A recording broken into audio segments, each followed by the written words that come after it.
So talking back to what we were discussing, right? Because I think that at the end of the day, where attention goes, money flows. You've been specializing on marketing homes. Yeah. That's it. If you were managing a team and trying to build a brokerage, then that attention that Robert was talking about will be diversified. So right now, you're focusing on marketing. You're doing these incredible campaigns. Is there one in particular that has been a huge success? Because we've seen you in New York, Sure. Canada, these billboards everywhere. The Brady Bunch Step Inside with Me was really well received because it was so different than anything else that we do. Because, at this point, I've done dozens and dozens of those Step Inside with Me videos.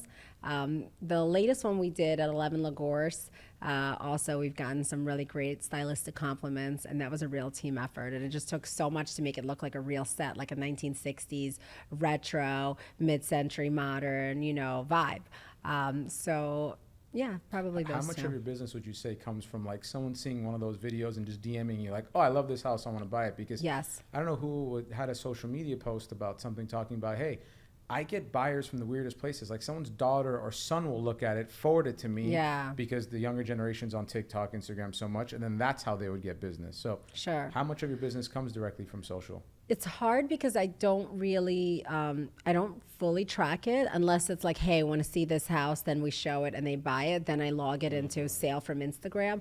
But it's kind of like the billboards when people ask me, well, how much have you sold from the billboards? And, I have no idea, but I know that it just creates another touch for the client, right? Like they may have seen my Instagram and then they saw a mailer and then they saw a billboard and then they heard someone over lunch talking about me. So it's just another touch.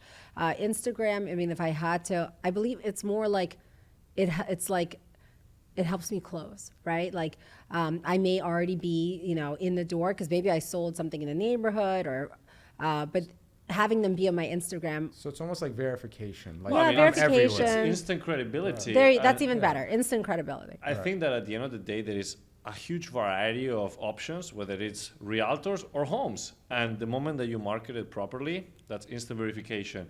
And That's good. I a lot like of people ask me, oh, why should I invest in my personal brand, right? What's the ROI? Everybody, ROI. There is no ROI on your personal brand. Right. But you have to do it because it's going to put you through the channel of getting chosen. Yeah, and I walked into a house the other day and the person I'm meeting says, step inside with me. So he's quoting back to me That's my it. own personal brand, and that happens all the time. But do I log that and, quantify it? I don't. I just know it's working. Right. Tell us, what would you tell your younger self if you had to start over again? I would say do it exactly as you did. Because I think if you don't take overpriced listings for many years and not succeed and then see another agent take them at the right price, you don't learn your lesson, So I wouldn't want to, have access to information at a time when I wasn't ready for it, right? If I had more 10 million plus listings in my 20s, I would have failed, right? Those came to me well into my 30s, like after 35, really. Is there a biggest failure that you can still recall? Biggest failure? I don't think like that. I'm such a positive person. If there was, I probably filed it so far back in the memory bank. I only think of the... Biggest lesson, yeah? That's better. I mean, the biggest lesson, probably, again, things we've already talked about, right? Driving too far and not being excited about certain neighborhoods, overpricing my listings, taking on listings to leverage them but not actually plan to sell them, Those are things we've all done, and I try really hard not to do those anymore, So what would you have to say? Because a lot of people know you, me, Crystal, her husband are close friends. And I get a lot of DMs saying, oh my God, you're friends with Dina. She's such an inspiration to me. She's amazing. Like, she's everything I want to do when I want to get older and work in real estate. So when they get older? Wow. Oh, you messed it up, man. You were going into the right direction. Wow. I meant Buck it as up, their buck it up. career progresses. No one's going to be a Right. 21-year-old phenom in a real estate brokerage world. So, God, It's okay. I that was a forgive you. bad one. Sorry. I forgive that was you. a compliment. That We're went to all shit. still friends. Okay. But my point is, like, you inspire a lot of people. What do you have to tell those people that, where to start? What's like the recommendation if they're getting in this game? That like, here's a 1, 2, 3 punch I recommend, things to stay away from. Like, Yeah, I always say to join a team because I think one of the hardest things about real estate is No one gives you a day-to-day, plan. No one gives you structure.